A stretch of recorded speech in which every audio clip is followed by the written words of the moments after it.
அருட்பெரும் ஜோதி அருட்பெரும் ஜோதி தனிப்பெரும் கருணை அருட்பெரும் ஜோதி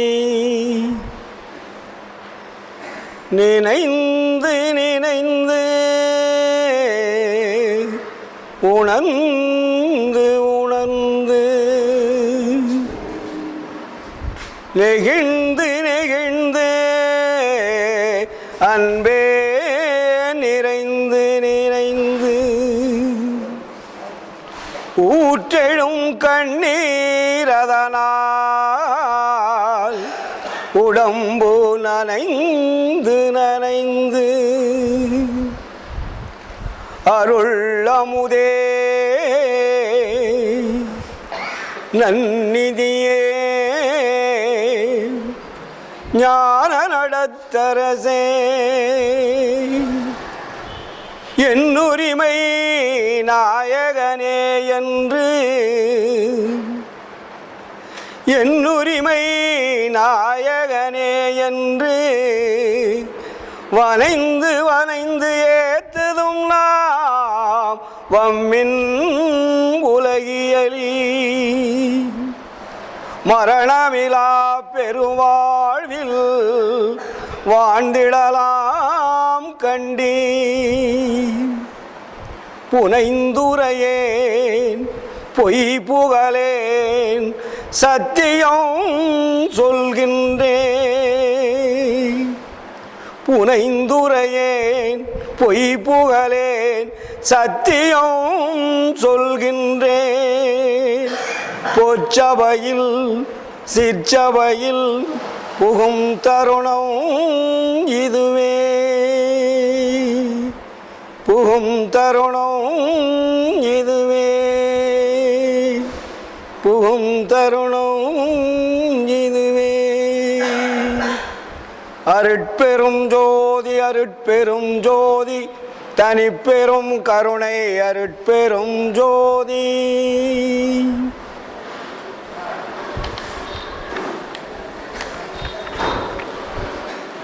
ஆன்மநேய ஒருமைப்பாட்டு உரிமை உடைய சகோதர சகோதரிகளே, உங்கள் அனைவருக்கும் முதற்கண் நன்றி கலந்த வணக்கத்தை தெரிவித்துக் கொள்கிறேன். இன்று தருமபுரி மாவட்டம் துறிஞ்சிப்பட்டி என்னும் ஊரிலே சபரசுத்த சன்மார்க்க சத்திய சங்கத்தின் சார்பாக 150வது சத்திய தர்மசாலை விழா மிக சீரும் சிறப்புமாக நடைபெற்று கொண்டிருக்கிறது. இந்த விழாவை சிறப்பிப்பதற்காக சான்றோர் பெருமக்கள் எல்லாம் வந்திருக்கின்றீர்கள். இந்த விழாவிலே அருளுரை ஆற்றுவதற்காக சென்னையிலே இருந்து படப்பை பாலகிருஷ்ண ஐயா அவர் வந்திருக்கின்றார்கள். தருமபுரியிலே சங்கொலி, என்ன பேர் அவர் பேர்? காந்தி ஐயா அவர்கள், சங்கொலின்னு பேர், அருமையான பேர். சங்கொலி முழங்கி சென்றிருக்கிறார்கள். நமது சித்திக்கையா அவர்கள் தித்திக்கும் சிரிப்பலைகளை கொட்டி வாழ்த்தி சென்றிருக்கிறார்கள். நஞ்சுண்டன் ஐயா அவர்கள் அவருடைய பாணியிலே மிக அழகாக தெளிவாக கருத்துக்களை இங்கே வாரி வழங்கியிருக்கிறார்கள். உங்களுடைய அன்பிற்கிணங்க என்னையும் ஒரு பொருட்டாக அழைத்து அன்பு பாராட்டி தருமபுரி சங்கங்களுக்கு அத்தனைக்கும் ஒரு அன்பு உள்ளவனாக நீங்களெல்லாம் என்னை எடுத்துக்கொண்டு ஒவ்வொரு சங்கம் விழாவிற்கும் வர வேண்டும் என்ற அன்பு கட்டளை இட்டு இருக்கிறீர்கள். அதன் அடிப்படையில் எங்கிருந்தாலும் வந்து நாம் சன்மார்க்கத்தினுடைய கொள்கைகளையும் அதனுடைய கருத்துக்களையும் விதைக்க வேண்டும் என்ற பெரிய ஆவல் கொண்டு வந்து கொண்டிருக்கிறோம். நமது தலைவர் அவர்கள் முன்னாடி சொன்னார்கள், கூட்டம் குறைவாக இருக்கிறது, சன்மார்க்க சங்கங்களிலே கூட்டம் குறைவாக இருக்கிறது என்று சொன்னார்கள். அல்ல அல்ல, இப்பொழுதெல்லாம் கூட்டம் நிறைந்து வழிந்து கொண்டிருக்கிறது. நான் சன்மார்க்க சங்கத்திற்கு வருகின்ற பொழுது ஒரு சங்கத்திலே 3 பேர் இல்லாட்டி 4 பேருக்கு மேலே இருக்க மாட்டாங்க. அவங்க தான் வழிபாடு பண்ணுவாங்க. சன்மார்க்கம்னா என்னன்னே பக்கத்து வீட்டுக்காரனுக்கு தெரியாது. அருட்பான்னா யாருக்குமே தெரியாது. ஏதோ கொஞ்சம் ஈடுபாடு உள்ளவர்கள் மட்டும் அங்கே இருந்து வழிபாடு செய்து கொண்டிருப்பார்களே தவிர அவர்கள் வீட்டிற்கு கூட அருட்பா என்ன தெரியாது, வள்ளலார்னா தெரியாது. இப்படி இருந்த காலம் இன்று உலகம் முழுவதும், நம்முடைய தமிழகம் மட்டுமல்ல, இந்தியா மட்டுமல்ல, உலகம் முழுவதிலும் சன்மார்க்கம் தீவிரமாக வேகமாக பரவி கொண்டிருக்கிறது. இப்பொழுது கூட நான் வருகின்ற பொழுது வாட்ஸ்அப்பில் ஒருத்தர் கேள்வி கேட்கிறார், அமெரிக்காவில் இருந்து வள்ளலாரை பற்றி. வரும் வழியிலே அவருக்கு பதில் அளித்து வருகிறோம். அறிவு என்பது என்ன, அறிவுள்ளவர்கள் யார் என்பதை எப்படி தெரிந்து கொள்வது என்று ஒரு கேள்வி கேட்கிறார்.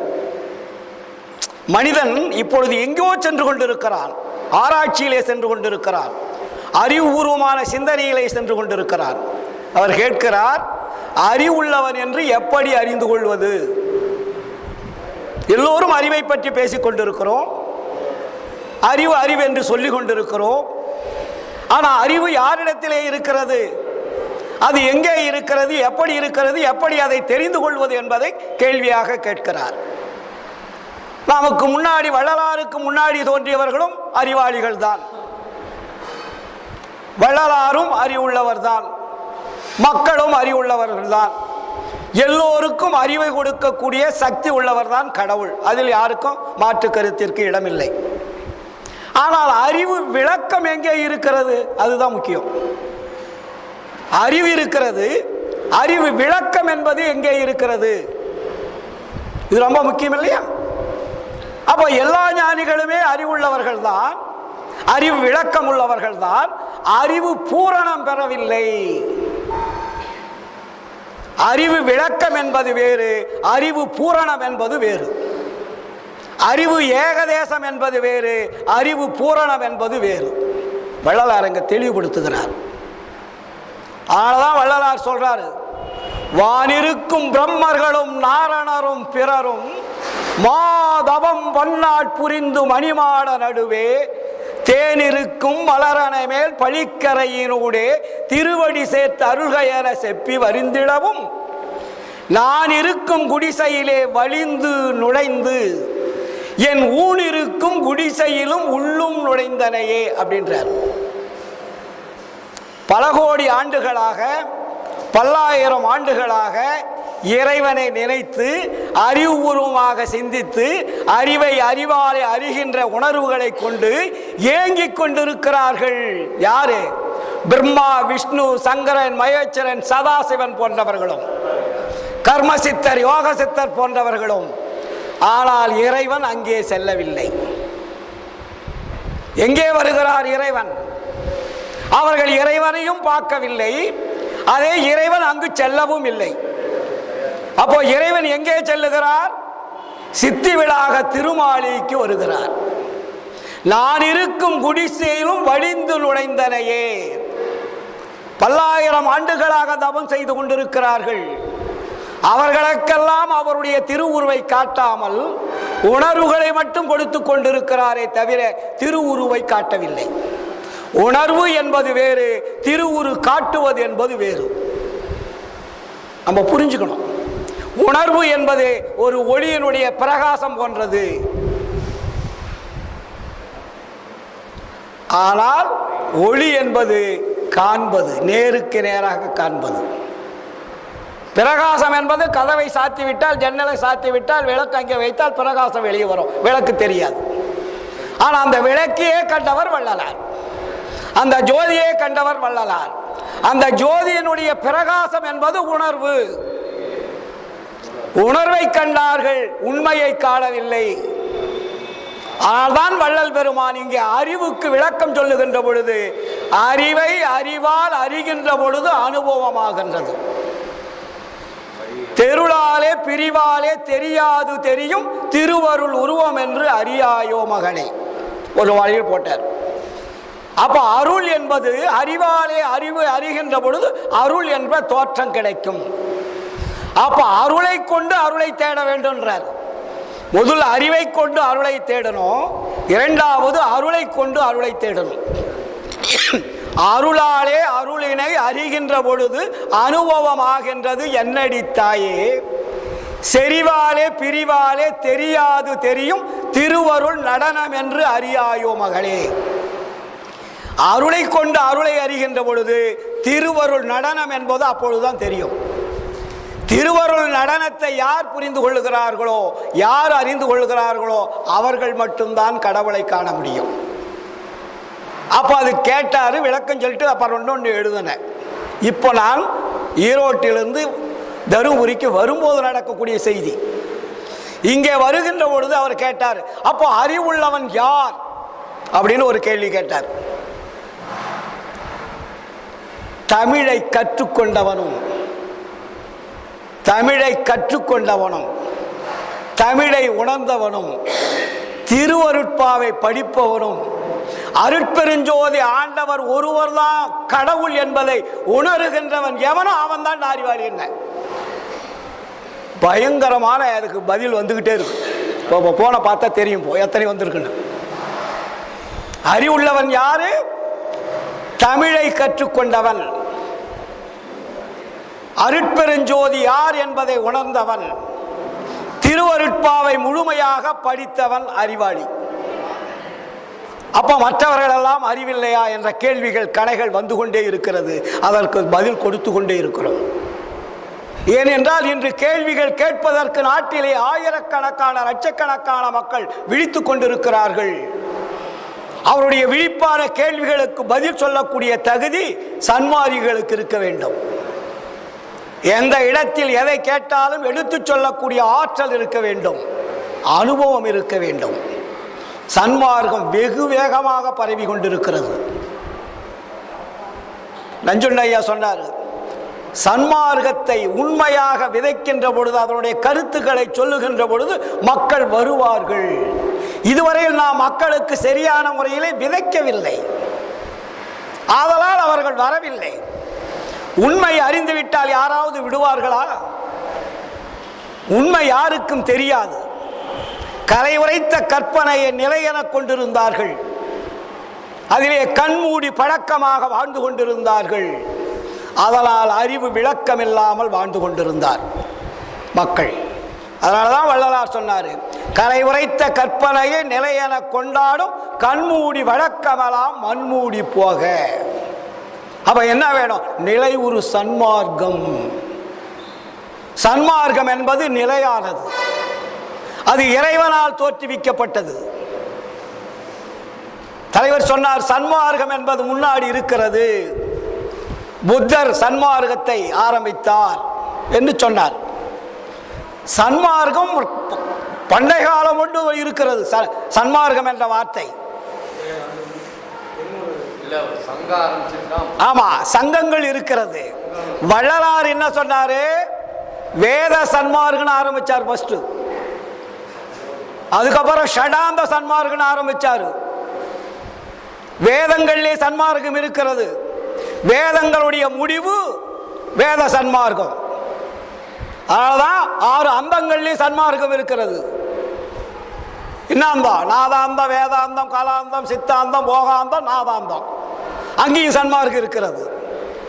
ஆனால் வள்ளலார் அவர் என்ன பண்ணார்? வேதங்களுடைய முடிவை எடுத்து முதல் சொல்லலான்னு வேத சன்மார்க்கம்னு வச்சார்.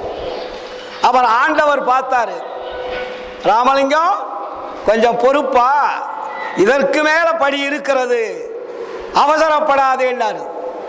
அதுக்கப்புறம் என்ன பண்ணாரு? 6 அந்தங்களை வைத்து ஷடாந்த சன்மார்க்கம்னு வச்சார். அப்பவும் சொன்னார் அருட்பெருஞ்சோதி ஆண்டவரே, ராமலிங்கம் அவசரப்படாத, பொறுமையாயிரு, இதற்கு மேலேயும் இருக்கிறது விஷயம்னாரு. அப்புறம் ஆப் ஆயிட்டார். வேத சன்மார்க்க சங்கம், ஷடாந்த சன்மார்க்க சங்கம் ஆரம்பிச்சு, அப்படி என்றால் நீங்களே சொல்லுங்கள், நான் இனிமேல் பேர் வைக்க மாட்டேன்னு சொல்லிட்டார் ராமலிங்கம் வள்ளலார். வள்ளலாறு இனிமேல் நான் இந்த அமைப்புக்கு எந்த பேரும் வைக்க மாட்டேன், நீங்க தான் சொல்லணும்ட்டார். அப்பால தான் 1872 சத்திய ஞான சபையை கட்டிவிட்ட பிறகு ஒரு பயங்கர டைட்டில் கொடுக்கிறார். இது மாற்றமில்லை, முன்னாடி சொல்லியதற்கெல்லாம் மாற்றம் உண்டு, இப்போ சொல்லுகின்றதுக்கு மாற்றம் கிடையாது.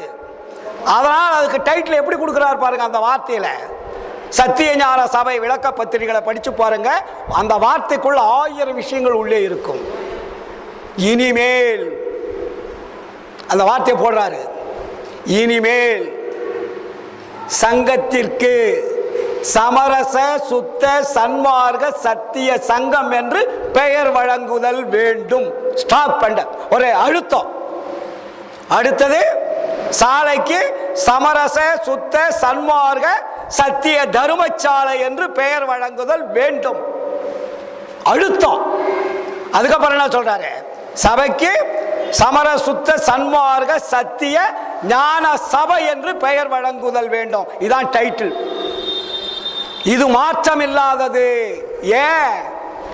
இறைவன் எடுத்து கொடுத்தது. அதற்கு முன்னாடி வைத்தது இவருடைய அறிவை சார்ந்து வைத்தது. அதுக்கப்புறம் பேரறிவு விளங்குவது. பேரறிவு விளங்குகின்ற பொழுது பேரருள் விளங்குகிறது. நல்லா புரிஞ்சுக்கணும். பேரறிவு விளங்குகின்ற பொழுது பேரருள் விளங்குகின்றது. பேரருள் விளங்குகின்ற பொழுது உண்மை நிலை பெற்று நிற்கிறது. எப்ப உண்மை நிலை இருக்கும்? பேரருள் விளங்குகின்ற பொழுது உண்மை நிலை பெற்று நிற்கும். அதனாலதான் வள்ளலார் என்ன பண்ணாரு? 1 to 5 திருமுறை வரையிலே உலக வாழ்க்கை முறைகளை எழுதுகிறார். உலக சமய மதங்களை சார்ந்ததை எழுதுகிறார். தத்துவ கடவுள்களை பற்றி எழுதுகிறார். அதையெல்லாம் முடித்துவிட்டு ஆண்டவர் சொல்லுகிறார், மகனே போதும், நிறுத்து, இனிமேல் நான் சொல்லுவதை செய், இனிமேல் நீ வேறு எதுவும் உன்னுடைய விருப்பத்திற்கு செய்யக்கூடாதுன்னு ஆர்டர் போடுறார். ஆண்டவர் அருட்பெருஞ்சோதி ஆண்டவர். அதுவரையில் அருட்பெருஞ்சோதி ஆண்டவர் வள்ளலார் பார்க்கவில்லை. பார்த்த உடனே ஆண்டவர் சொல்லுவதை மட்டும் சொல்லுவதற்கு தயாராகிறார். அதனால்தான் 6ஆம் திருமுறை என்பது இறைவனுடைய வாக்குமூலங்கள். 6ஆம் திருமுறை என்பது இறைவனுடைய வாக்குமூலம். இறைவன் சொல்ல சொல்ல வள்ளலார் எழுதியது. அதற்கு முன்னாடி அவருடைய அறிவாலே எழுதியது 1 to 5. 6 6வது அருளாலே எழுதுவது. அருள் வருகின்ற பொழுது கரங்கள் வேலை செய்யும், தன்னைத்தானே எழுத்துகள் விழுந்து கொண்டிருக்கும். சும்மா சாதாரணமானது நினைச்சிடாதீங்க. அருட்பா. அதனால்தான் எழுதினேன், திருவருட்பாவை யார் முழுமையாக படிக்கின்றார்களோ, கடவுள் யார் ஒருவர் தான் அருட்பெருஞ்சோதி ஆண்டவர் என்பதை உணர்கிறார்களோ அவர்கள் அறிவுள்ளவர்கள். அப்ப மற்றவர்களுக்கும் அறிவு இல்லையா? அறிவு இருக்கிறது, விளக்கம் இல்லாமல் இருக்கிறது.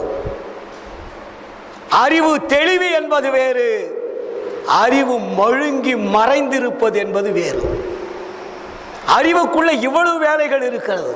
வள்ளலார் சொல்லுவார், இந்திரிய அறிவு, கரண அறிவு, ஜீவ அறிவு, ஆன்ம அறிவு, அருளறிவு, பேரறிவு, கடவுள் அறிவு, பிரிக்கிறார் அறிவை.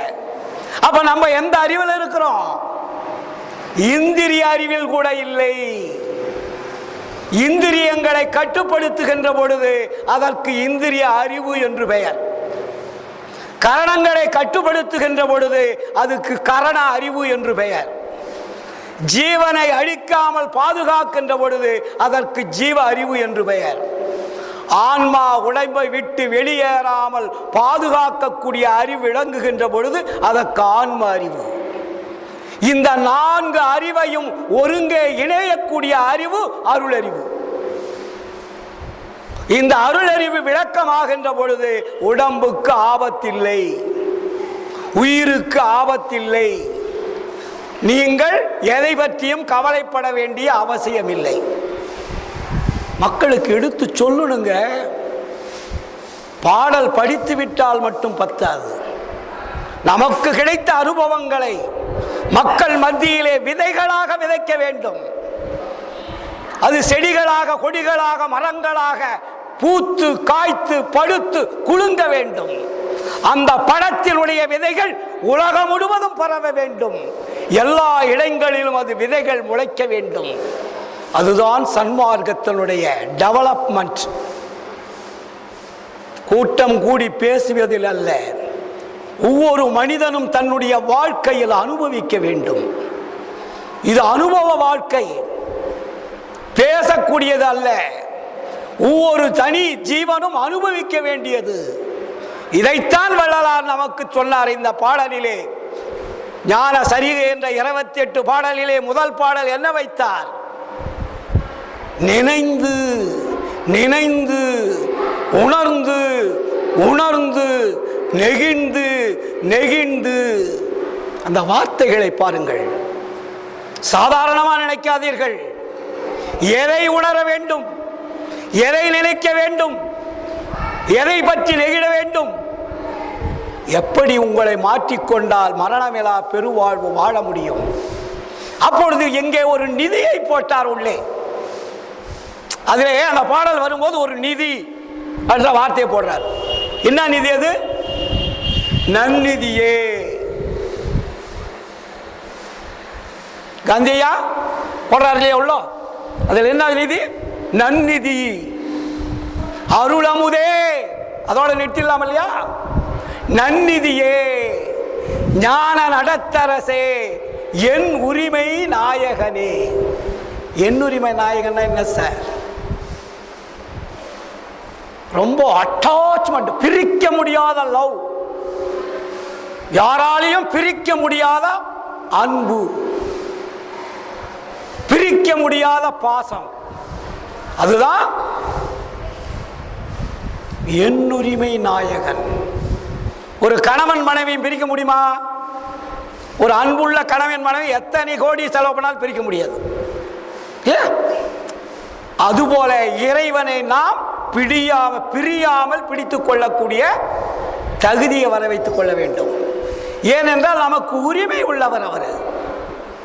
கடவுள் என்பது வேறொருவர் அல்ல, நமக்கு உரிமை உள்ளவர், நம்முடைய தந்தையாக இருந்து செயல்பட்டு கொண்டிருப்பவர், தாயாக இருந்து செயல்பட்டு கொண்டிருப்பவர்.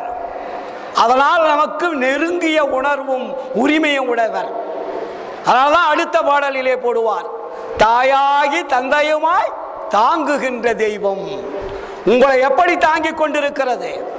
தாயாக தந்தையுமாய் தாங்கிக் கொண்டிருக்கிறது. மற்றவர்கள் அது மாதிரி நம்மளை யாராவது தாங்க முடியுமா? நம்ம அப்பா அம்மாவோட உலகிலுடைய தாய் தந்தையே இந்த அளவுக்கு தாங்குறாங்கன்னா, இந்த உலகத்தையே படைத்து உயிர்களை படைத்து ஆன்மாவை அனுப்பி ஆன்மா யார் என்பதை உணர்கின்ற பொழுதுதான் நம்முடைய தந்தை யார் என்பது நமக்கு தெரியும். நாம் எல்லாம் உபகார தந்தைகள், நாம் எல்லாம் உபகார தாய்கள். உண்மையான தந்தை தாய் யார் என்றால் அருட்பெருஞ்சோதி ஆண்டவர். அதை நம்ம புரிஞ்சுக்கணும். அதனால நம்ம ஏதோ வள்ளலார்கிட்ட வர்றதுனாலையோ இல்ல வள்ளலாருடைய சன்மார்க்கத்தை வர்றதுனாலையோ ஏதோ ஒரு பயம் தேவையில்லை. நம்மிடத்திலே இறைவனுக்கு நமக்கும் இருக்கக்கூடிய உறவு பாலம், பிரிக்க முடியாத பாலம்.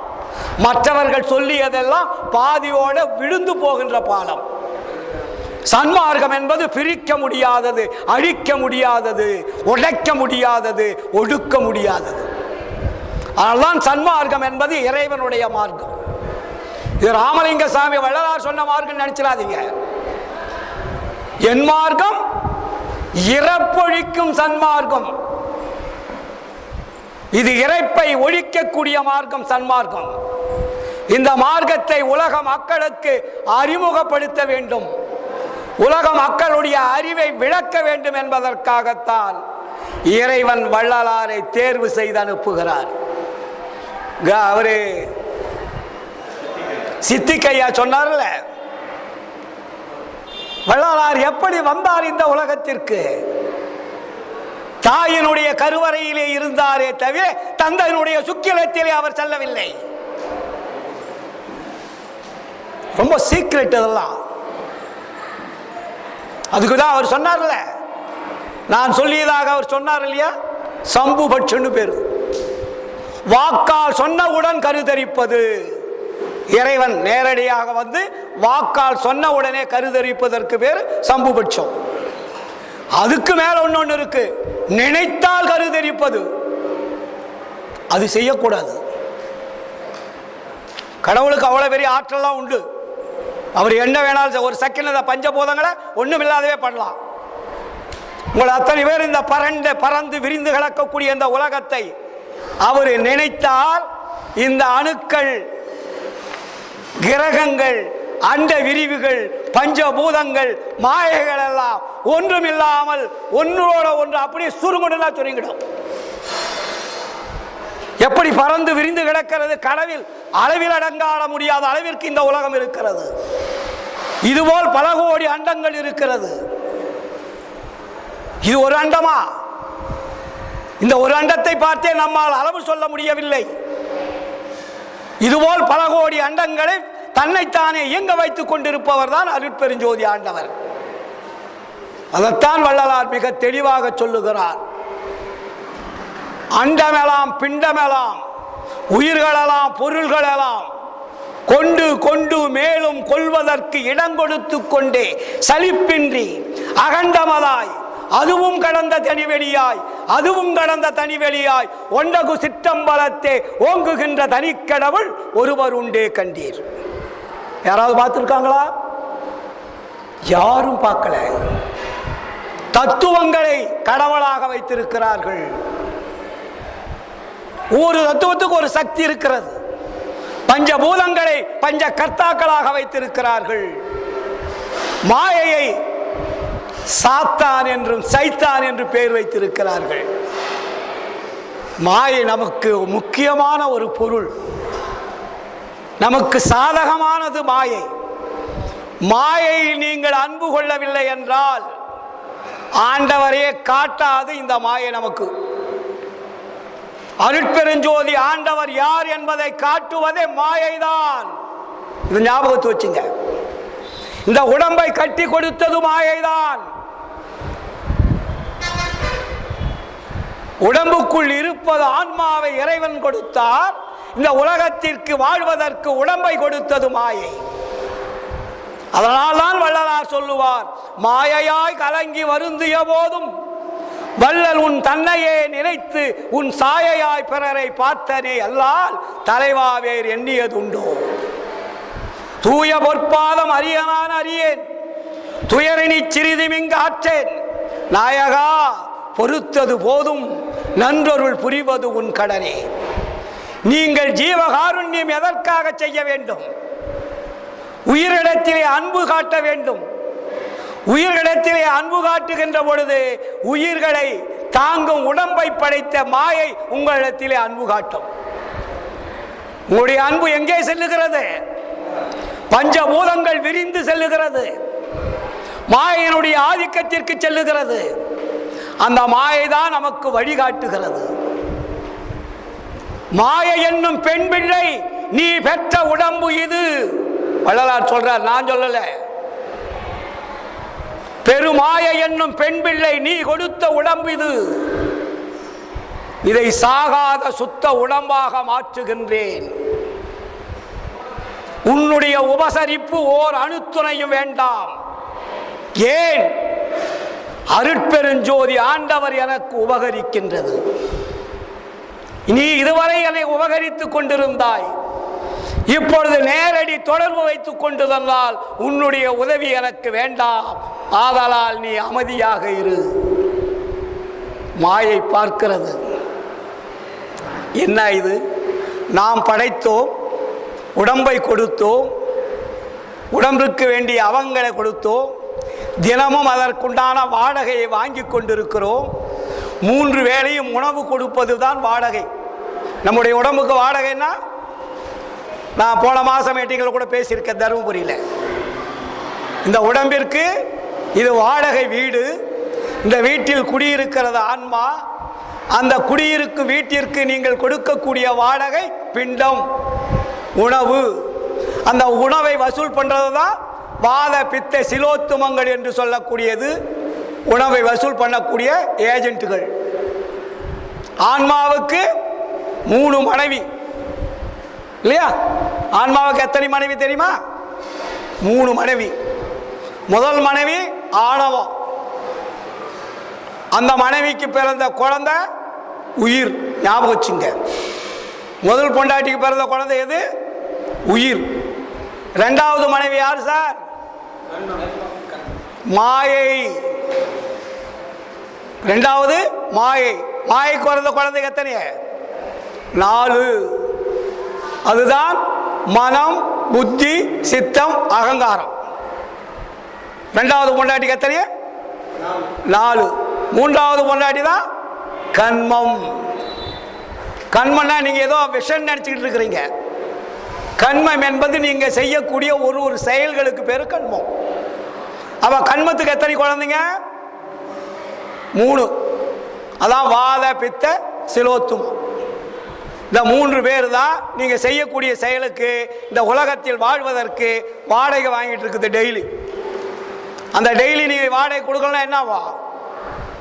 உடம்பு நோய் வரும், துன்பம் கொடுக்கும், பல தொல்லைகளை கொடுக்கும், கடைசியில் உயிரை வாங்கிக்கும்.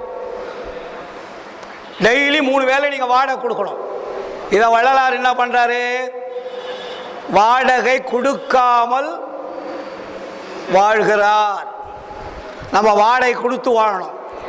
வள்ளலார் என்ன பண்ணாரு? வாடகை கொடுக்காமல் வாழுகிறார். உலகத்தில் தோன்றிய ஞானிகள் அத்தனை பேருமே வாடகை கொடுத்து கொண்டே வாழ்ந்தார்கள். இறுதியிலே காற்றை பிடித்தார்கள். காற்றும் வாடகை தான். இப்ப எத்தனை பேர் காற்றை பிடிக்கிறாங்க இல்லையா? சுவாசத்தில் தன்னுடைய உடம்பை நீடிக்க செய்வது. அதனாலதான் காற்றை அடக்கும் கணக்கறி, கூற்றை ஒழிக்கும் குறிப்பறியினார். குற்றம்னா யம. பஞ்சபூதங்கள்ல ஒண்ணு காற்று. காற்றை சுவாசிப்பதும் குற்றம் தான் வள்ளலார். அப்ப 5 பூதங்களை அனுபவிக்காமல் வாழக்கூடிய வாழ்க்கை வாழுபவன் எவனோ அவன் அருட்பெருஞ்சோதி ஆண்டவரை பார்க்கலாம். அப்ப இந்த உலகத்தில் இருக்கக்கூடிய பொருள் மீது இச்சை இருக்காது. எந்த பொருளையும் நீங்க அனுபவிக்க மாட்டீங்க. எல்லாமே அழியும் பொருள். அழியும் பொருள் என்பதை தெரிந்து கொண்டுதான் வள்ளலார் அழியா பொருளை தேடினார், நமக்கு காட்டினார். அதனாலதான் அருட்பெருஞ்சோதி அகவல்ல என்ன சொல்றாரு கடைசியில? உலகினில் உயிர்களுக்குறும் இடையூறலாம் விலக.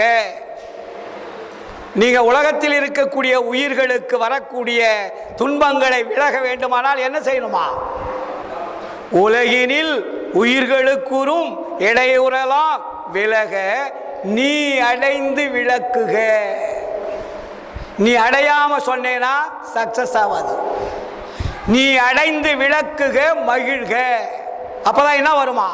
சுத்த சன்மார்க்க சுகநிலை பெறுக, உத்தமன் ஆகுக, ஓங்குக என்றனை. போற்றினின் பேரருள் போற்றினின் பெருஞ்சீர் ஆற்றலின் ஓங்கிய அருட்பெருஞ்சோதி. உன்னை எப்பொழுது போற்றும் அருட்பெருஞ்சோதி. நீ உத்தமனாக வாழ வேண்டும். உத்தமனாக வாழ்வதற்கு என்ன செய்ய வேண்டும்? இறைவனை இடைவிடாது தொடர்பு கொள்ள வேண்டும். எப்படி? நான் மறந்தேன் எனினும் என்னை தான் மறவான் எனது நாயகன் என்று ஆடுகின்றேன். இதுவரையில் உன் மறந்தேன், உயிர் மறந்தேன், உன்னை மறந்தறியேன். மறந்தால் உயிர் விடுவேன், கனம் தரியேன். ஆணை ஆணை இது. அப்படி இருக்கணும். வள்ளலாறு ஒரு கணம்னா என்ன? கண்ணை மூடி திறக்கிறது. இந்த கண்ணை மூடி திறக்கின்ற நேரத்தில் கூட நான் உன்னை மறந்ததில்லை, கணம் தரியேன். அதோட விட்டாரா? சத்தியம் வச்சு சொல்றாரு. ஆணை ஆணை இது. ஏன் இவ்வளவுலாம் கஷ்டப்படணும்? நம்ம ஒரு கேள்வி கேட்பாங்க இல்லையா? நம்ம பேசிட்டு இருக்கிறோம். ஒரு ஆள், ஏயா இவ்வளவு கஷ்டப்பட்டு இந்த ஆன்மாவையா அனுப்பணும்? உடம்பை ஏன் கொடுக்கணும், ஏன் வாழ வைக்கணும், ஏன் துன்பத்தை கொடுக்கணும், ஏன் கடைசியில் மரணம் வரணும், அப்போ மரணம் வராமல் ஏன் வாழணும், வாழ வேண்டிய அவசியம் என்ன, வாழ்ந்துட்டா எங்கே போகிறது, அப்போ இதெல்லாம் கடவுளுக்கு என்ன விளையாட்டா, இந்த விளையாட்டை விளையாடுறதுக்காக நம்மளை படைச்சாரு, இதெல்லாம் கேள்வி கேட்பாங்க. கேள்வி கேட்பவனும் நானே, பதில் சொல்லுவனும் நானே என்று சன்மார்க்கிகள் பிடித்துக் கொள்ள வேண்டும். அவர்கள் கேள்வி கேட்பதற்கு முன்னாடி அவர்கள் நினைக்கின்ற கேள்விகளுக்கு நாம் பதில் சொல்லுவதற்கு தயாராக இருக்க வேண்டும். ஆன்மாக்கள் இங்கே ஆண்டவர் அனுப்பவில்லை, அவருடைய சமூகத்திலே ஆன்மாக்கள் குவிந்து கிடக்கிறது. அண்டங்கள் படைத்தாகிவிட்டது, அங்கே பஞ்சபூதங்கள் படைத்தாகிவிட்டது. வாழ்க்கை முறைகள் எப்படி எப்படி வாழ வேண்டும் என்ற வாழ்க்கை முறைகள் எல்லாம் படைத்திருக்கிறது. அங்கே நீங்கள் சென்று வாழ்வதற்கு விருப்பமா என்று கேட்கிறார் ஆன்மாக்களை. அந்த ஆன்மாக்கள் சொல்லுகிறது, நாங்கள் போவோம், நாங்கள் வெளியே சென்று வாழ்வதற்கு விரும்புகிறோம். அப்படியா, நீங்கள் திரும்பி எப்படி வர முடியும்? ஆண்டவர் கேட்கிறார். அனுப்புறம் போயிடுவீங்க, திரும்பி எப்படி வருவீங்க? திரும்பி வர முடியாதப்பா, நான் சொல்றதை கேளு, நீ என்னுடைய குழந்தை, ஆனால் நீ திரும்பி வருவதற்குண்டான ஒரு மாபெரும் பொக்கிஷத்தை உன்னுடைய ஆன்மாவிலே நான் பதிய வைக்கிறேன். அந்த பொக்கிஷம்தான் சித்திக்கையா அவர்களே அருள். ஆன்மாவிலே அருள் என்பது வைத்துதான் இறைவன் அனுப்புகிறார். அப்ப அந்த ஆன்மாவுடைய அருளை பாதுகாப்பதற்கு துணையாக வேண்டுவது எது? எனக்கு வழி தெரியாதே, இந்த உலகத்தில் சென்று வாழ்வதற்கு எனக்கு வழி தெரியாதே, வாழ்க்கை முறை தெரியாதே, அதற்கு எதற்கு என்ன உதவி இருக்கிறது என்று ஆன்மா கேட்கின்ற பொழுதுதான் முதலாவதாக ஆணவம் என்பதை ஆன்மாவிலே பொருத்துகிறார். எந்த வரலாற்றிலும் கிடையாது, உங்களுக்கெல்லாம் ரொம்ப ஈஸியா கிடைக்குது. ஆணவம் என்பது, அதனால்தான் வள்ளலார் இயற்கைன்னார். இந்த மூன்று மனைவிலே எதுடா இயற்கை என்னால் ஆணவம் இயற்கை. அப்ப ஆணவத்தை எங்கே வைக்கிறார்? அருட்பெருஞ்சோதி வெளியிலே, அருட்பெரு வெளியிலே ஆன்மாவை உலகத்திற்கு அனுப்புகின்ற பொழுது அருளை வைத்து ஆன்மாவுக்கும் அருளுக்கும் துணையாக இருப்பதற்கு ஆணவத்தை வைக்கிறார். துணையாக இருப்பதற்கு பெயர்தான் துணைவி என்று பெயர். துணையாக இருப்பதற்கு துணைவி, துணைவி என்றால் மனைவி. இப்ப நம்ம என்ன பண்றோம்? நம்ம பொண்டாட்டிகளுக்கெல்லாம் என்ன பேர் வைக்கிறோம்? நம்ம துணைவி. துணைவி என்றால் என்ன? நம்முடைய வாழ்க்கையில் துணையாக இருப்பதற்கு பெயர் துணைவி. அதே போல்தான் முதல் ஆன்மாவிற்கும் அருளுக்கும் துணையாக இருப்பதற்கு பெயர் ஆணவம். அந்த ஆணவத்தை கொண்டுதான் இந்த உலகத்தில் வருகிறது ஆன்மா. இங்கே வருகின்ற பொழுது இங்கே இயற்கையினுடைய சட்டம் என்ன தெரியுமா? வந்த உடனே அதற்கு உடம்பை கொடுக்க வேண்டும், உயிரை கொடுக்க வேண்டும். இங்க வந்தோடனே மாயை என்ன கொடுக்குது? முதல் பொண்டாட்டிக்கு சொன்ன இல்லையா, உயிரை கொடுத்துருச்சுங்க. வந்தோடனே உயிரை கொடுத்துருச்சாங்க ஆணவம். ஆணவத்துக்கும் ஆன்மாவிற்கும் பிறந்தது உயிர். உயிர் வந்தோடனே உயிர் ஆன்மா தனியா வாழுமா? வாழாது. அது வாழ்வதற்கு என்ன கட்டி கொடுக்கணும்? வீடு கட்டி கொடுக்கணும். நம்ம வீடு இல்லாத வாழுவோமா? இத்தனை பேர் நம்ம வீடு, ஆளுக்கு ஒரு வீடு வச்சிருக்கிறோம் இல்லையா? சொந்த வீடு இல்லாட்டி கூட வாடகை வீட்டில் குடியிருக்கும். இதுபோல இந்த உலகத்திற்கு ஆன்மாவும் அருளும் ஆணவமும் சேர்ந்து பிறந்த குழந்தை தான் உயிர்.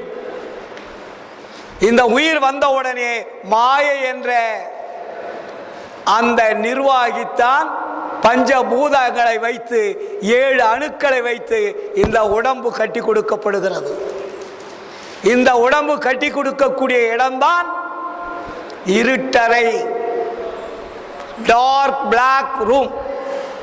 மாபெரும் இருட்டறைன்னு பேர். அதுக்கு வெளிச்சத்தில் உடம்பு கட்டி கொடுக்காது.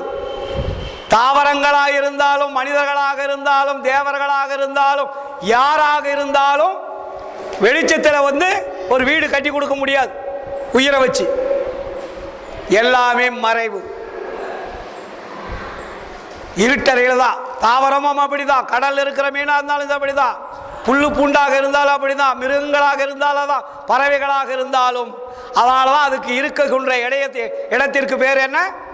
கருவறை. கருவு உண்டாகக்கூடிய இடத்திற்கு பேரு கரு அறைன்னு பேர் வச்சாங்க. அது எங்கே இருக்கும்? பெண்ணினுடைய இடத்தில். அதுக்கு பேர் தான் கருவறை.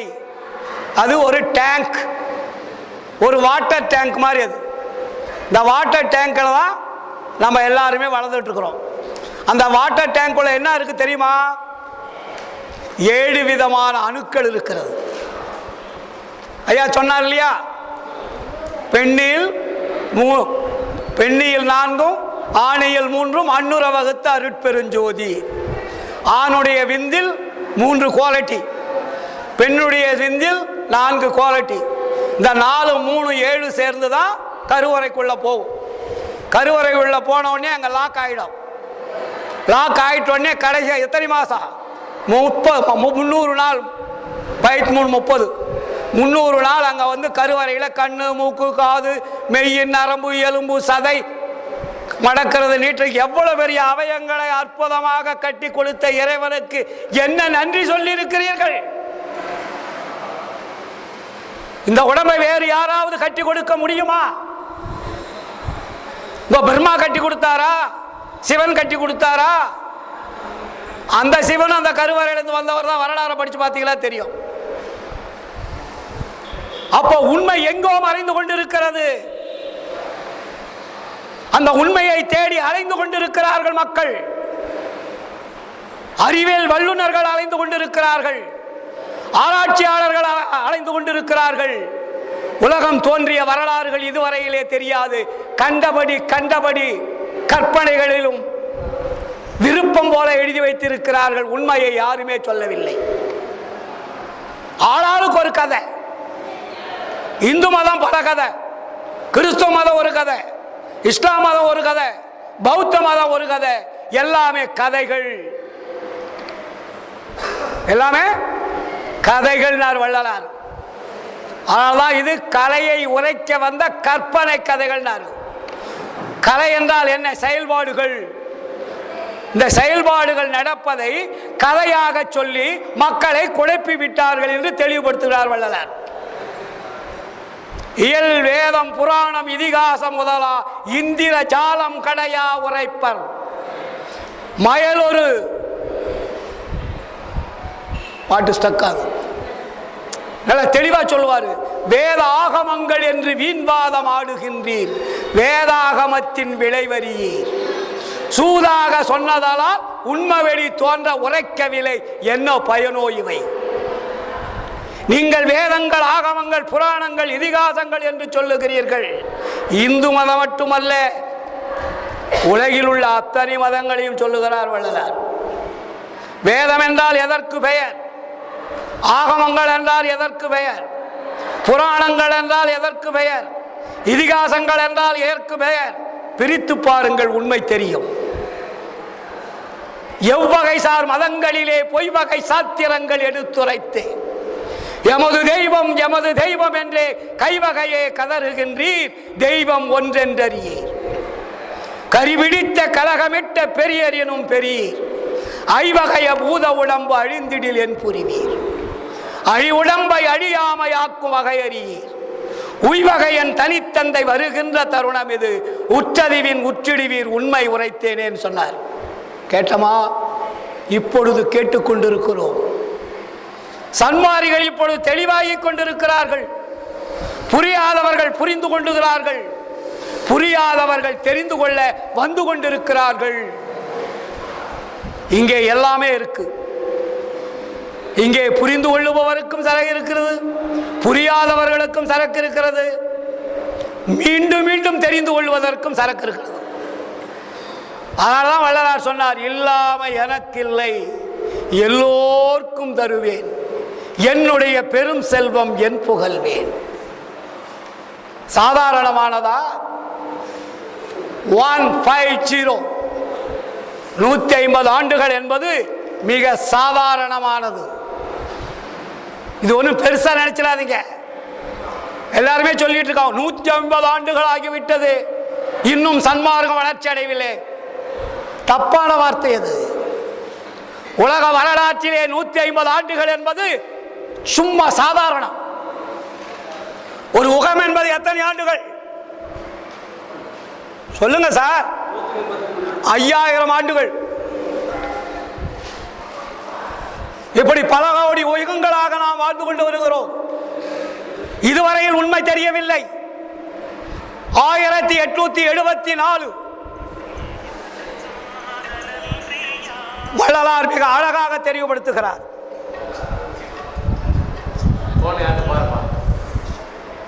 இந்த உலகத்தை திருத்துவதற்காக, உலக உண்மைகளை எடுத்துரைப்பதற்காக இறைவனால் வருவிக்க உற்றவர் வள்ளலார்.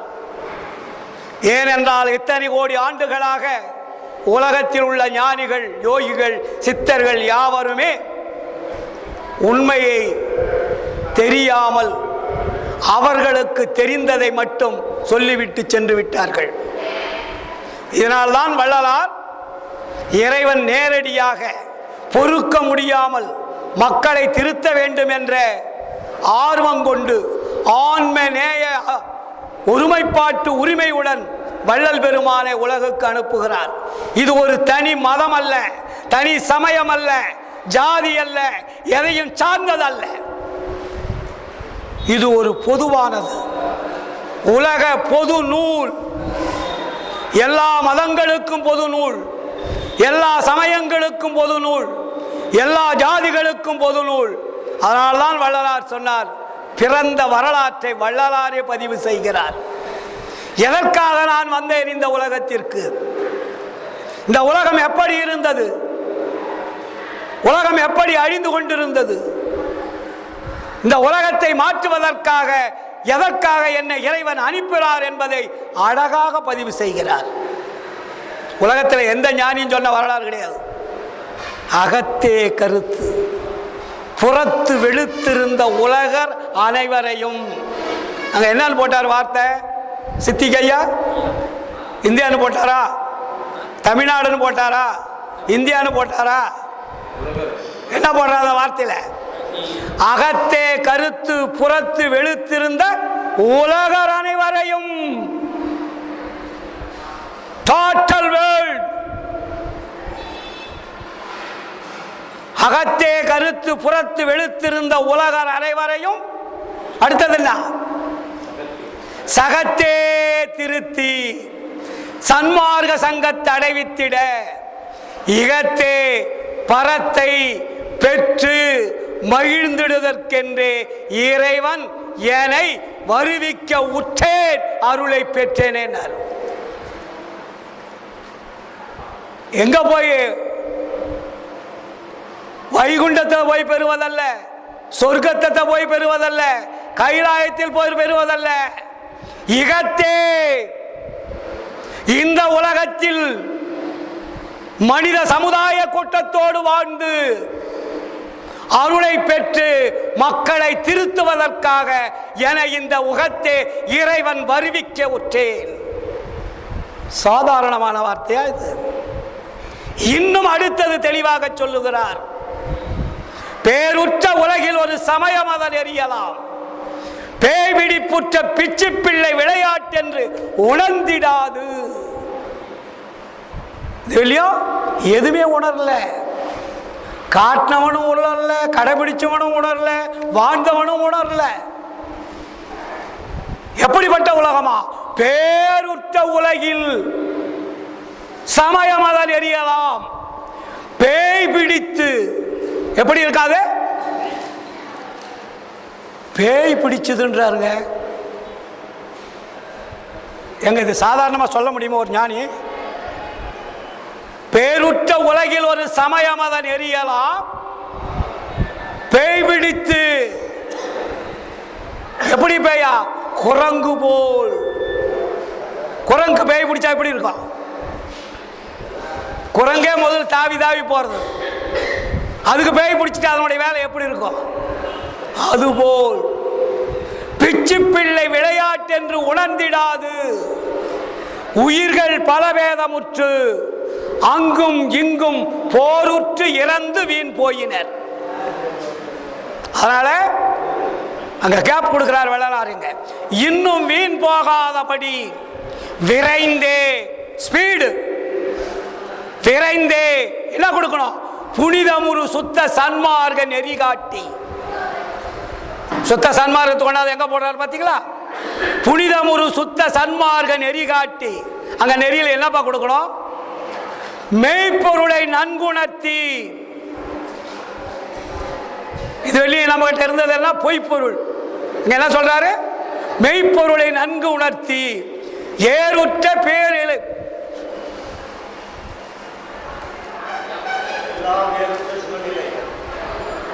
ஏறுற்ற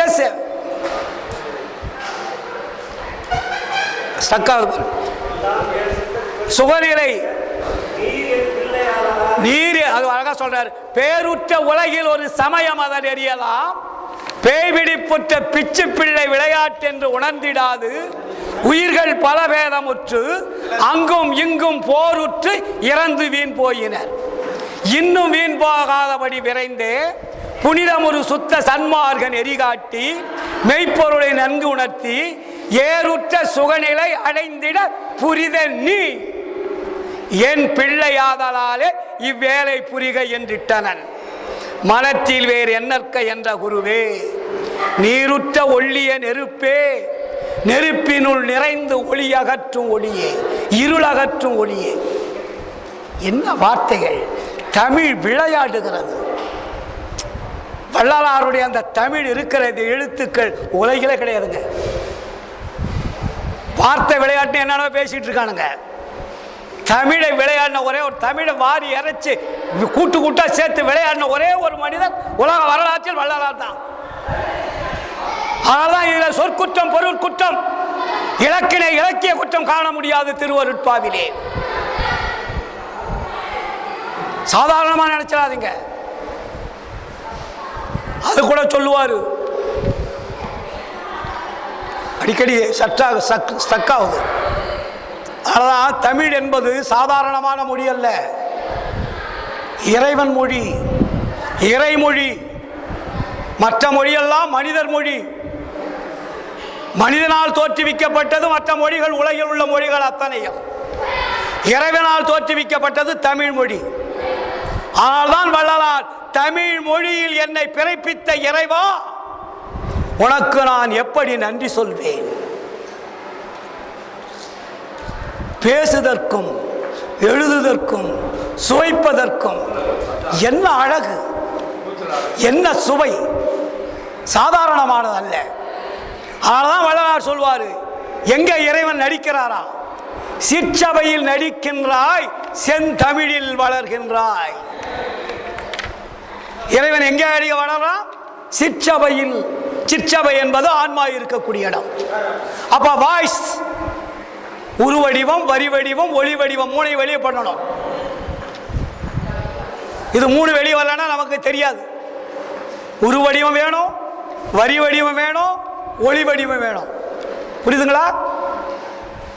இந்த தமிழுக்கு இலக்கணம் சொன்ன ஒரே ஒரு மனிதர் உலக வரலாற்றில் வள்ளலார் தவிர யார்? தன்மை, முன்னிலை, படற்கன்னு எல்லாம் எழுதி வச்சிருப்பாங்க. எல்லாமே இருக்கு. அது விளக்கங்களுக்கு சொல்ல தெரியாது. தன்மை என்றால் என்ன? தன்னை உணர்தல். என்ன சார்? தன்மை, தன்னை உணர்தல். பன்மை, எல்லோரையும் உணரக்கூடிய அறிவு இருக்கிறதுக்கு பேரு பன்மை. அதுக்கப்புறம் சார் படற்கை. படற்கைன்னா உலகம் முழுவதும். தன்மை, முன்னிலை, படற்கை. முதல் தன் யார் என்பதை அறியணும், மற்ற உயிர்களை பற்றி அறியணும், உலகத்தை பற்றாம அறியணும். இது மூணு எதிரடா இருக்குதுன்னா தமிழ் தாண்டா இருக்குன்றார் வள்ளலார். மூன்று எழுத்துக்குள்ள மூன்று அடங்க போச்சு. இத்து, இம்மு, இழு. தமிழ் சும்மா சன்மார்க்கம் என்பது நாள் பாடலை பாடிவிட்டு போவதல்ல, அறிவியல் கலந்தது, விஞ்ஞானம் கலந்தது, அத்தனையும் மீறி அருள் கலந்தது. அருள் நிறைந்த ஒரு பேரொளி எங்கே சுவைக்க முடியும் என்றால் தமிழ் மொழியில் மட்டும்தான் சுவைக்க முடியும். மற்ற மொழிகளில் படித்தவர்கள், எழுதுபவர்கள் அருளை பெற முடியாதா என்று ஒருவர் கேள்வி கேட்டார். எல்லாம் அந்த போன்ல இருக்கு, கேட்கிறாங்க சார். நான் சொன்னேன், தமிழ் மொழி படித்து வந்தால் அருள் பெறலாம், வேற்று மொழியில் அருள் பெற முடியாது என்று எழுதினேன்.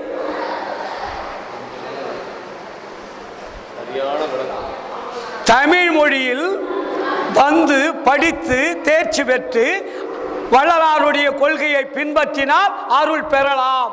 ஆனால் வேற்று மொழியில் தமிழ் மொழி அல்லாமல் அருளை பெற முடியுமா என்றால் சத்தியமாக பெற முடியாது. சாதாரணமானதல்ல, வள்ளலார் தெளிவுபடுத்துகிறார். வானிருக்கும் முனிவர்கள்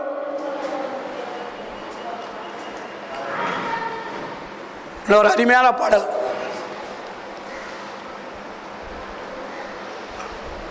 அது மாதிரி இதெல்லாம் எதுக்கு சொல்ல வரேன்னா, நம்ம அருட்பாவை நேசிக்க வேண்டும். சும்மா அருட்பா என்பது பாடுவதற்கல்ல, லவ், காதல் கொள்ளணும். அருட்பா மேல நமக்கு அன்பு வரணும். அதை நம்ம கிட்ட இருந்தாவே நமக்கு ஒரு இந்த உலகமே நம்ம பாக்கெட்டில் இருக்கிற மாதிரி.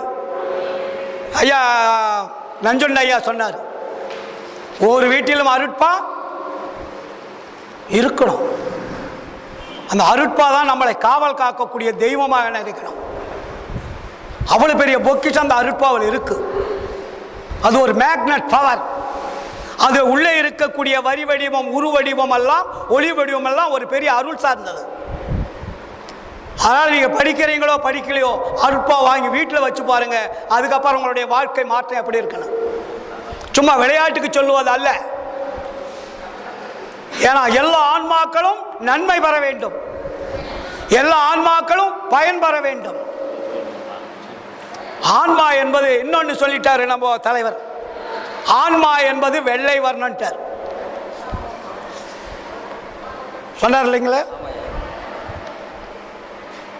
ஆன்மா என்பது வெள்ளை வர்ணம் அல்ல. ஆன்மா என்பது வெள்ளை வர்ணம் அல்ல. நல்லா நீங்க தெரிஞ்சுக்கணும் சார். இப்ப நம்ம படைப்பையா சொன்னார், அதான் நோட் பண்ணி வச்சேன்.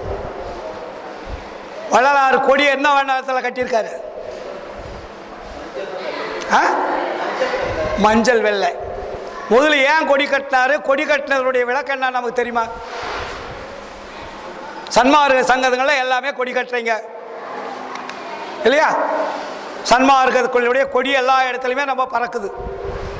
மஞ்சள் வர்ணம், வெள்ளை வர்ணம். மேல் பாகம் என்ன இருக்கு, கீழ்பாகம் என்ன இருக்கு?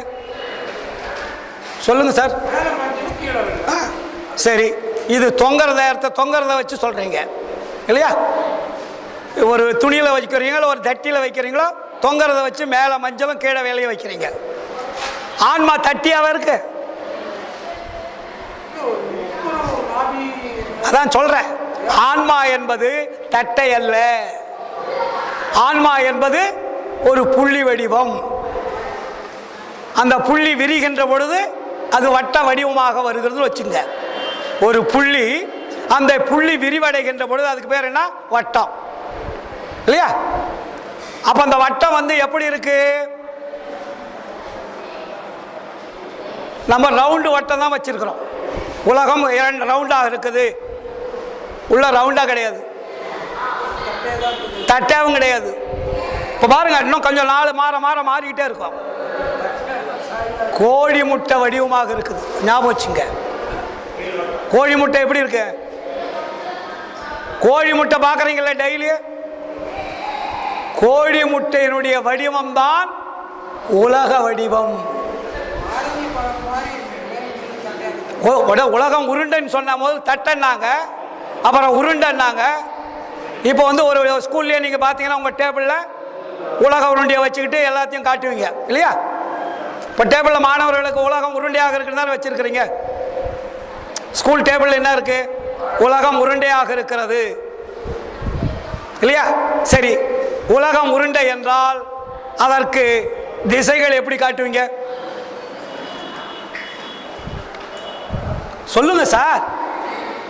சார், உலகம் உருண்டை ஒற்றுக்கொள்ளுகிறோம், திசைகள் எப்படி சொல்லுவது? அடையப்பா நீ வேற. உலகம் உருண்டை, அது சுற்றி கொண்டிருக்கிறது, விஞ்ஞானம் சொல்லுகிறது, வள்ளலாரும் சொல்லுகிறார். உருண்டையாக சுற்றி கொண்டிருக்கக்கூடிய உலகத்திற்கு திசைகள் எப்படி காட்ட முடியும்? சார், உலகம் உருண்டை சுற்றி கொண்டிருக்கிறது, நீங்க உள்ள இருந்துகிட்டு திசை சொல்லிட்டு இருக்கிறீங்க. நீங்க நினைக்கிற மாதிரி கிழக்கு மேற்கு வடக்கு தெற்கு அல்ல. தட்டையாக இருப்பதற்கு கிழக்கு மேற்கு வடக்கு தெற்கு என்று சொல்லலாம். உலகம் சுற்றி கொண்டிருக்கிறது. சுற்றி கொண்டிருக்கக்கூடிய பந்திற்கு எப்படி சார் வடக்கு தெற்கு கிழக்கு மேற்குன்னு சொல்லுவீங்க? ஒரு பந்து அது சுற்றி கொண்டிருக்கிறது, வேகமாக சுற்றி கொண்டிருக்கிறது, எதுக்கு அப்படி எப்படி கிழக்கு மேற்கு வடக்குன்னு சொல்லுவீங்க? இல்ல, உலகத்திற்கும் திசைகள் சொன்னவர் வள்ளலார். உருண்டையான நல்லா தெரிஞ்சுக்கிட்டதுக்காக சொல்றோம். ஆசிரியர் சார், உலகம் உருண்டை, உலகம் சுற்றி கொண்டிருக்கிறது, உலகம் சுற்றி கொண்டு இருக்கக்கூடிய உலகத்திற்கு திசைகளை சொன்னவர் உலக வரலாற்றில் வள்ளலார் மட்டும்தான். சுற்றி கொண்டிருக்கக்கூடிய உலகத்திற்கு என்ன பெயர் வச்சார் தெரியுமா? உள்ளம். அதோட 4 பகுதியாக பிரிக்கிறார் சார்.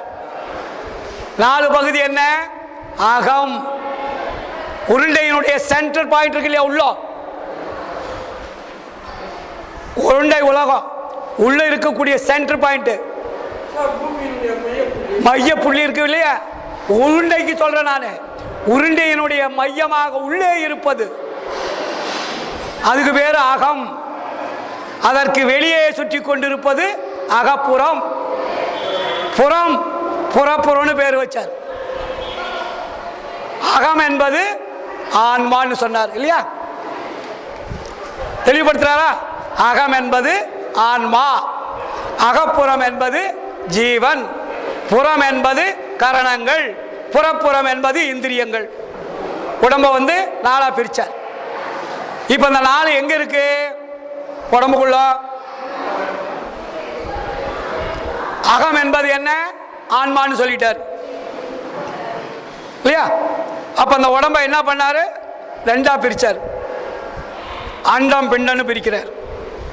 தலைக்கு மேல் உள்ளது அண்டம், தலைக்கு கீழ் உள்ளது பிண்டம். பாருங்க, ஒரு டீச்சர் ஒரு மாணவனுக்கு டீச்சிங் பண்ற மாதிரி வள்ளலார் எழுதி வச்சிருக்காரு. ஒரு அழகா குழந்தைக்கு கூட புரிஞ்சுக்கிற மாதிரி. இந்த உடம்பு கழுத்துக்கு கீழே பிண்டம், கழுத்துக்கு மேலே அண்டம். அப்ப அண்டம் என்பது என்ன? அண்டத்தில் என்ன இருக்கிறதுன்னு சொல்றார் அங்க. அண்டத்தில் அகம் என்பது அக்னி, பிண்டம் என்பது அந்த அகம் என்பது அக்னி, அகப்புறம் என்பது சூரியன், புறம் என்பது சந்திரன், புறப்புறம் என்பது நட்சத்திரங்கள். அங்க பிரிச்சார், அதை இங்க பிரிக்கிறார். அப்ப அகம் என்பது ஆன்மா. ஆன்மாவினுடைய மைய புள்ளி எங்க இருக்குது? தலையில. அதான் உச்சிக்கு கீழே உள்நாக்குக்கு மேல சென்டர் பாயிண்ட் சொல்றோம்ல. ஒரு ரவுண்டினுடைய உள்பகுதியில் மத்தியில், அதுதான் ஆன்மா இருக்கக்கூடிய இடம். அதுக்கு பேர் அகம்னு பேரு. அந்த அகத்தில் இருக்கக்கூடிய ஆன்மா என்ன வண்ணங்களாக இருக்கிறது? 2 வண்ணங்களாக இருக்கிறது. என்ன வண்ணம்? வெண்மையும் மஞ்சளும். அப்ப மஞ்சள் எது, வெண்மை எது? ஒரு வெள்ளைன்னு சொல்லிட்டார் நம்ம தலைவர். ஆன்மா வெள்ளை வரணும்னு சொன்னார்ல, நீங்க வந்தீங்களா? அப்ப இல்லை. ஏன்னா நம்ம ஆராய்ச்சி பண்ணணும், சொல்லுவது தப்பு இல்லை, மறுபடியும் நம்ம புரிஞ்சுக்கணும். அப்ப அகத்துல என்ன இருக்கு? என்ன வண்ணம் இருக்கு? சரி, இதுக்கு என்னாச்சு? 25 ஆண்டுகளுக்கு முன்னாடி அண்ணா அறிவாலயத்தில் போய் மீட்டிங் போட்டிருந்தாங்க சன்மார்க்கிகள். அப்போ தமிழ்நாட்டில் இருக்கக்கூடிய முக்கியமான சன்மார்க்கிகளாக வந்துட்டாங்க இந்த கொடியினுடைய பிரச்சனை தீர்க்கறதுக்காக. மூப்பா பாலு, பூரணடிகள், துறவி கந்தசாமி, பழசன் மூனாறு, டாக்டரு, விழுப்புரம் கோவிந்தசாமி, இன்னும் நிறைய பேர் எல்லாருமே வந்திருந்தாங்க. நிறைய தமிழ்நாட்டில் யார் யார் விரலிட்டு எண்ணக்கூடிய விஷயம் தெரிஞ்ச அன்பர்கள்லாம் வந்தாங்க. அப்போ நான் சின்ன பையன், சன்மார்க்கத்தில் ரொம்ப சின்ன பையனாக இருப்பது நான் தான். இது ரொம்ப நாளாக நம்மளை போட்டு குறைஞ்சிக்கிட்டே இருந்தது. நான் என்ன பண்ணேன், நேராக வீட்டுக்கு போய் ஒரு முட்டையை வேவிச்சு பாக்கெட்டில் போட்டுட்டு வந்துட்டேன். வாங்க, பாக்கெட்டில் வந்தோடனே டேபிளில் வண்ணங்களை பற்றி, அகத்தை பற்றி, புறத்தை பற்றி பேசி கொண்டு இருந்தார்கள். அப்போ நேராக என்னுடைய பேச்சு வந்துச்சு. முட்டை எடுத்த அவங்க முன்னாடி உடைச்சேன். அது மேலே ஓடுக்குள்ளே ஒரு மெல்லிய தோடு இருக்கும், அதையும் பிரித்தேன். அதுக்கப்புறம் முட்டையினுடைய உருவம் வந்தது. அப்போ முட்டையினுடைய உருவத்தில் என்ன இருக்குது? அதில் மேலே மேல் பாகம் எது பாகம் தெரியுமா? முதல்ல முட்டைக்கு மேல் பாகம் எது, அடிபாகம் எது சார்? வள்ளலார் என்ன சொல்றாரு? மேல்புறம் மேல்புறம் மஞ்சள் வர்ணம், அடிப்புறம் வெள்ளை வர்ணன்றார். அப்போ மேல்புறம் அடிப்புறம்னே நமக்கு ஒன்றும் தெரியாது. அப்போ ஒரு முட்டை வடிவத்தில் மையமாக இருப்பது மஞ்சள் கரு, ரவுண்டாக இருக்கும், அது ஷேப் இருக்காது. வெள்ளை கருவில் மட்டும் ஷேப் இருக்கும். பார்த்தீங்களா? நீங்கள் முட்டையை உடைக்கிறவங்களுக்கெல்லாம் தெரியும். வெள்ளைக்கரு எப்படி இருக்குது? ஒரு ஷேப்பாக இருக்கும். அதுக்கு என்ன ஷேப்புன்னு சொல்கிறது சார்? ஆமாம், ஓவல் ஷேப் மாதிரி இருக்கும். ஆனால் மஞ்சள் கருவில் ஷேப் இருக்கா? கரெக்டாக இருக்கு, ரவுண்டு. அதில் கொஞ்சம் கூட ஒரு இந்த பக்கம் இழுத்துக்கிட்டு இருக்காது. நீங்கள் வேவிச்ச முட்டையை உடைச்சிங்கன்னா மஞ்சக்கரு 2 வெள்ளை தோலை எடுத்துட்டிங்கன்னா உள்ள அந்த மஞ்சக்கரை அப்படியே எடுத்து காட்டுங்க, அழகான உருண்டை ஒரு கோழி குண்டு மாதிரி இருக்கும். தனியாக எடுக்கலாம், அது தனியாக எடுக்கிற மாதிரி இருக்கு பாருங்க. ஆனால் வேவிக்காது இருக்கும்போது நீங்கள் தனியாக எடுக்கிறதுனா கஷ்டம். 2ஐயும் உடைச்சிங்கன்னா கொல கொல கொலன்னு வந்துடும். அதை கட்டி ஆகிட்டு ஒருபாடு அதை வேவிச்சு இருக்கணும் போது என்ன ஆகுது?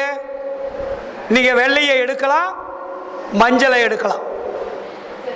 ஆனால் வெள்ளையை உடைச்சோடனே என்ன வருது? மஞ்சள் வரணும். அப்போது அந்த மஞ்சளுக்குள்ள மையப்பகுதி ஒன்று இருக்குது, சென்டர் பாயிண்ட். அந்த மையப்பகுதி தான் கடவுள் என்ன ஆன்மா இருக்கக்கூடிய இடம். அப்போ ஆன்மாவுக்கு மேல்புறம் எது? ஆன்மாவுக்கு அடுத்தபடியாக இருப்பது மேல்புறம். நல்லா புரிஞ்சுக்க. அதற்கு அடுத்தபடியாக இருக்கிறது அடிப்புறம். எழுதுறாரு இல்லையா? கொடி விளக்கத்தில் உரைநடையில் எழுதியிருக்காருல்ல சார், ஆன்மா பேருபதேசத்தில் எழுதுறாருல, நம்மளுடைய நாபி முதல் புருவ மத்திய ஈராக ஒரு நாடி ஏறவும் இறங்கவும் இயங்கிக் கொண்டிருக்கிறது. எங்கிருந்து? தொப்புள் நாடியில் இருந்து ஆன்மாவுக்கு வரையிலும் ஒரு நாடி ஏறவும் இறங்கவும் இயங்கிக் கொண்டிருக்கிறது. ஏறவும் இயங்கவும்னா அப்படின்னு என்ன அர்த்தம்? இப்போ கொடி நீங்கள் அப்படி தானே ஏற்றுறீங்க. ஒரு கயிறு இழுத்தீங்கன்னா மேலே போகுது, இந்த கயிறு இழுத்தீங்கன்னா மேலே போகுது இல்லையா? ஏறவும் இறங்கவும் இயங்கிக் கொண்டிருக்கிறது தெளிவுபடுத்துறாரு பாரு அங்கங்க. ஆனால் அங்கே ஒரு ஜவ்வு இருக்கிறது, இல்லாட்டி இறங்காது. இப்போ எப்படி ஒரு கிணத்துல ராட்டினம் இருந்தால் கிணறு தோண்டிட்டீங்க, ராட்டினத்தை போட்டு கயிறை கட்டினா என்ன பண்ணும்? அந்த கயிறு மாட்டுறதுக்கு ஒரு ஜவ்வு வேணும் இல்லையா? ராட்டினம் கிணத்துல ராட்டினம் வைக்கிறீங்களா சார்? கொக்கி. அந்த கொக்கி ஆன்மாவில் ஒரு ஜவ்வு தொங்குகிறது. எதற்கு? இந்த நாடி ஏறவும் இறங்குவதற்கு அது பயன்படுத்துறதுக்கு. அதான் ஜவ்வு. ஆன்மா இருக்கிறது, அது உன்னுடைய வர்ணம். மேல்புறம் மஞ்சள் வர்ணம், கீழ்ப்புறம் வெள்ளை வர்ணம், அதன் மத்தியில் ஒரு ஜவ்வு தொங்குகிறது. அந்த ஜவ்வில் புருவ மத்தியிலிருந்து நாபியிலிருந்து புருவ மத்தியராக ஏறவும் இறங்கவும் இயங்கிக் கொண்டிருக்கிறது இல்லையா? அப்போ இப்பொழுது நான் என்ன பண்ணேன்? அந்த கொடியை கட்டி கொண்டேன். நீங்க கொடி ஏற்றிட்டு கட்டிட்டா என்ன பண்ணுது? கொடியாப்பாறை எங்க இருக்கும்? கீழே வச்சிட்டீங்க சார். கொடி சன்மார் கொடி ஏத்துறீங்க இல்லையா? கீழே வந்து ஒரு கட்டி கட்டி கொடி ஏத்துறதுக்கு கீழே கட்டிட்டீங்க. மேலே கொடி ஏற்றிட்டு உடனே என்ன பண்ணுறீங்க? கட்டிக்கிறீங்க. கீழே கட்டி நிறுத்திட்டீங்கன்னா என்ன பண்ணுது? மேலே கொடி பறக்குது இல்லையா? அப்போ இவர் என்ன சொல்றாருங்க? கொடி கட்டி கொண்டோம். ஏறி இறங்கி கொண்டிருந்ததை நான் இப்பொழுது ஏறவும் இறங்கவும் இல்லாமல் கட்டி கொண்டேன். அப்ப ஏற இறங்கு என்பது எது?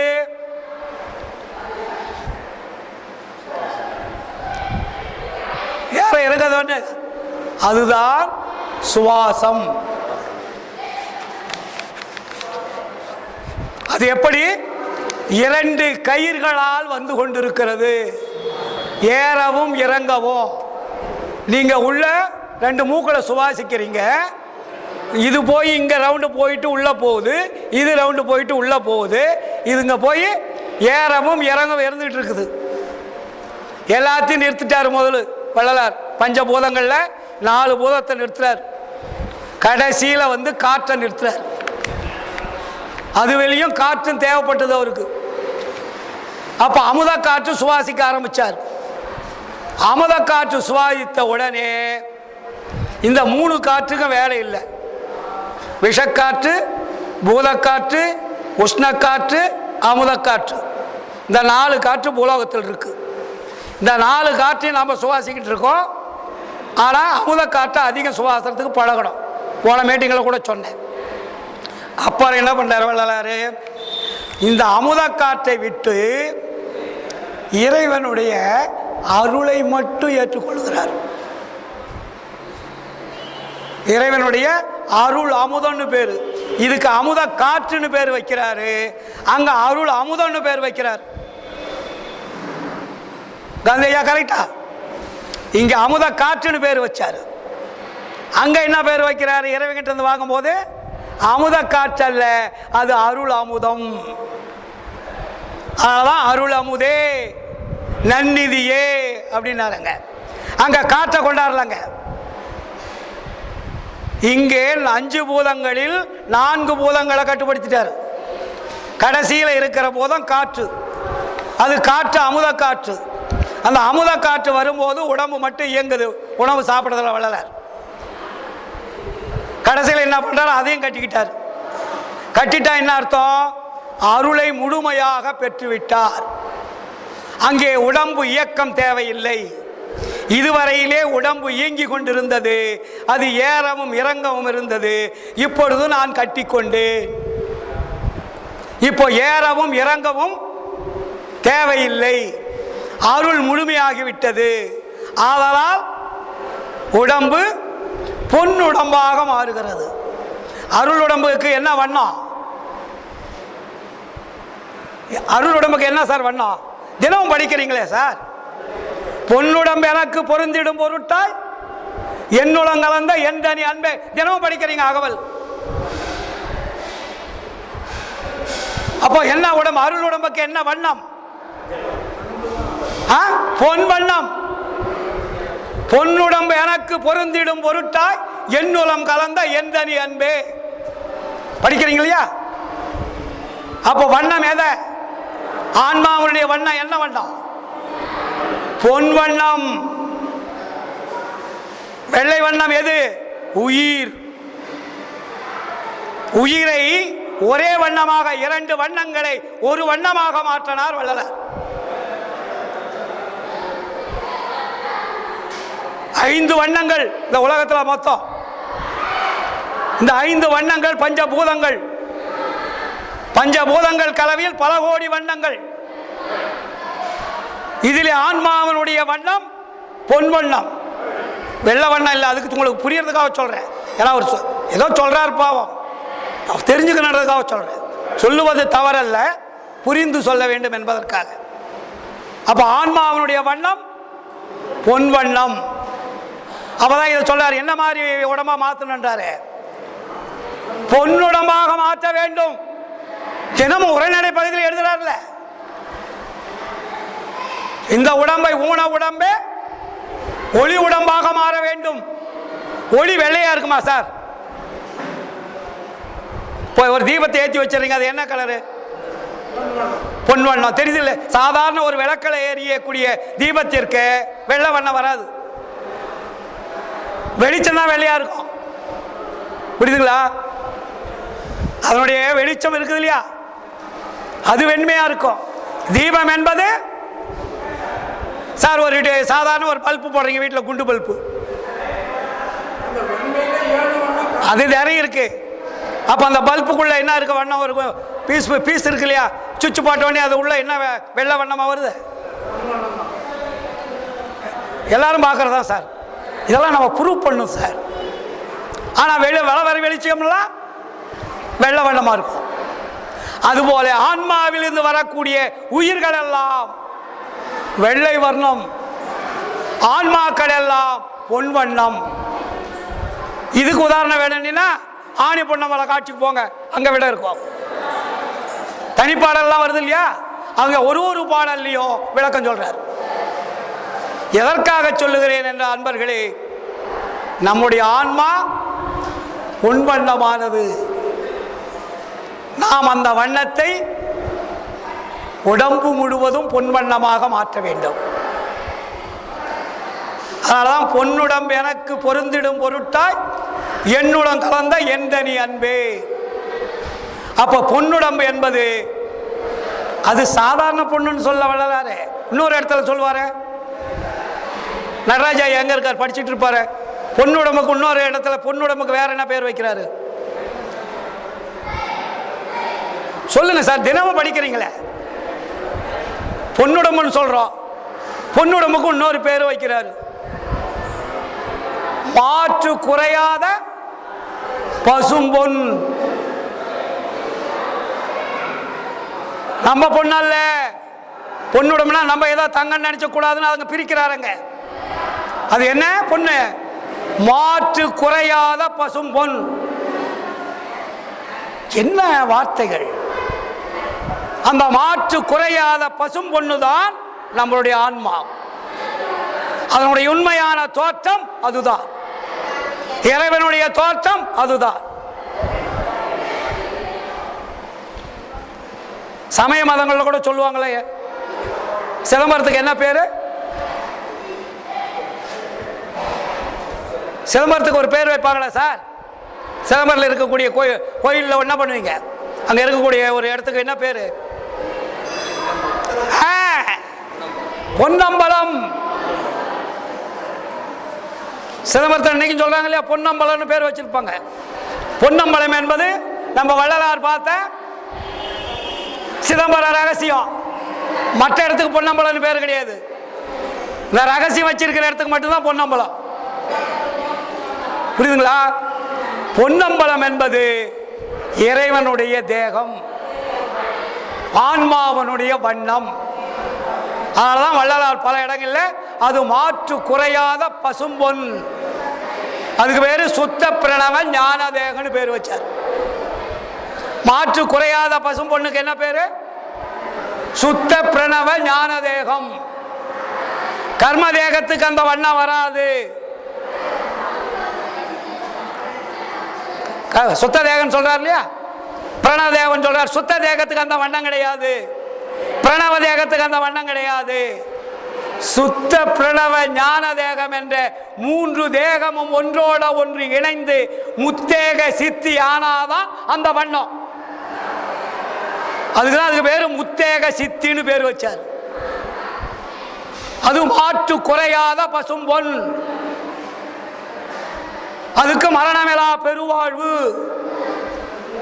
சுத்த பிரணவ ஞான தேகம், பேரின்ப சித்தி பெருவாழ்வு, பேரின்ப வாழ்வு.